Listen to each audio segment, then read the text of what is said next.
It's late morning on a summer Sunday, and I've just alighted a Metrolink Antelope Valley Line train.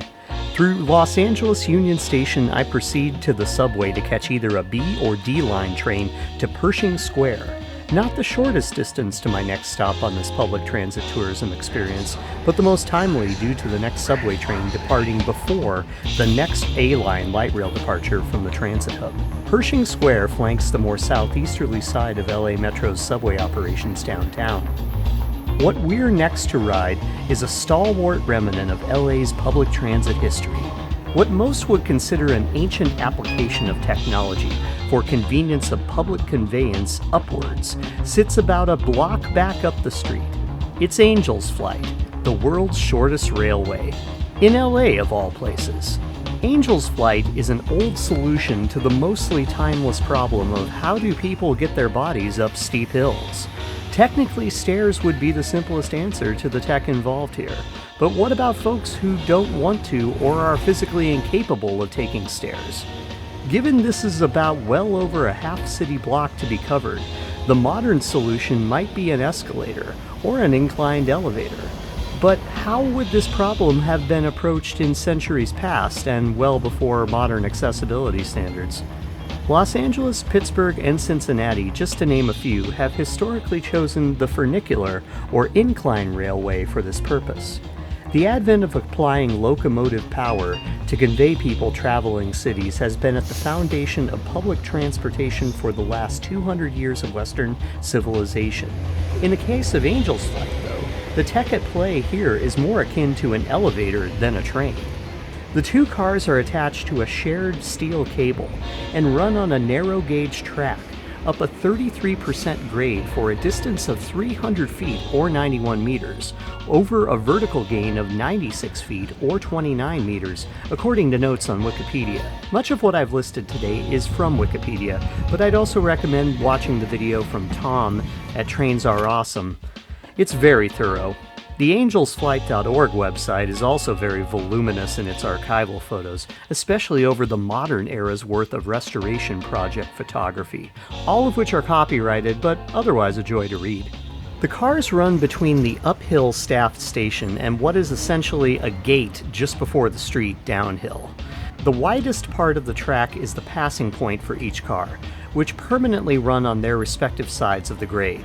Though presently a part of downtown's dense modern development, this side of downtown was historically a residential neighborhood, and this railroad served a convenient way for pedestrians of the time to get into the city core from their nearby homes. Today it's just a piece of history, the operation for which remains justified on the basis of historical significance, but has been tested by several incidents of accidents and potentially purposeful neglect over its decades of historic operation. Built at the turn of the 20th century, Angel's Flight bridged the Bunker Hill neighborhood of downtown LA between Hill and Olive Streets.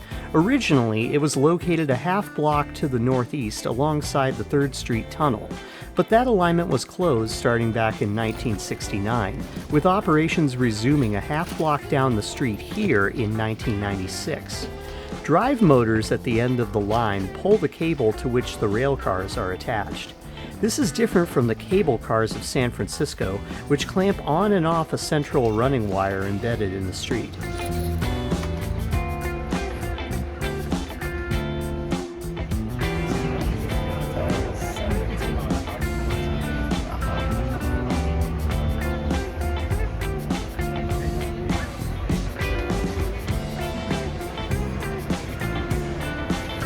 How the train is running.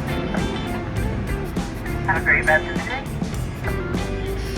These are true inclined railway cars that travel on rails of narrow gauge, original to the system, as are the infrastructure the cars meet at either end of the line. Details of the checkered safety records of Angel's Flight abound. Suffice to say, the most daunting issues were within the past 20 to 30 years ago, when it was discovered after a fatal derailment in 2001 that design and maintenance issues in both the historic railcars as well as the drive components installed in the most recent reconstruction after its move down the block were contributors to. That incident required more retrofitting and restoration of the line, while closed for the rest of the first decade of the new millennium. Reopened in 2010, it would close again a year later when the 15-year-old wheels on the rail cars were deemed already worn out. A couple years after that, a derailment was caused by a bypass safety system on the car. Finally, in 2017, the line reopened for the run we're presently experiencing. All safety systems having apparently been now both adequately retrofitted to meet modern projections of potential sources of failure, as well as still retaining the original rail cars, station structure, and hardwood interiors, though doing so now for $1.50 each way cash, or 75 cents each way by use of the tap card in physical or mobile form as of 2025. I used the latter today, stored value toward the daily fare cap, which makes it theoretically possible to spend all day riding Angel's Flight, and it'll only set you back, I think, $5 at most. What a deal! This little elevator from centuries past might look obviously just a tourism money grab, but when you're staring down the historic railcar, standing right alongside the tracks at the stairwell running alongside it, you get drawn into the depth of how remarkable it is that Angel's Flight wasn't removed by development decades ago, just wiped off the map it could have been. It's a show of how purposeful transit can radiate through decades. It also shows the duality of how simple design principles can't operate alongside safety mechanisms left unrealized or underaccomplished. Mostly it's a monument to the perseverance of people's need to get between places, even up a hill, and it is on the National Register of Historic Places. I really wanted to ride Angel's Flight a couple more times round trip, just up and down the hill for a couple hours, but I had an A-line train to Azusa to catch. Not that anyone was compelling me that way. So many elevator choices.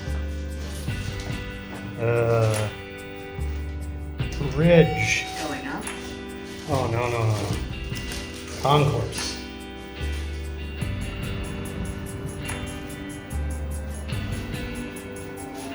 Well, that was a fun little railway. It was kind of like a roller coaster. Oh, I gotta push the button again. Going down. It said it already was going down. There we go, now we're getting subterranean. And it just has the whole shaft open. But I had my mind set on making my way to San Bernardino for a taste of American taco history. Suffice to say, the trip aboard the A-Line probably has the best history, past, present, and future associated with it. That'll be my next LA video, though I think we'll head back to the skies next week for some random flight review. Thanks for watching, I'll see you next time.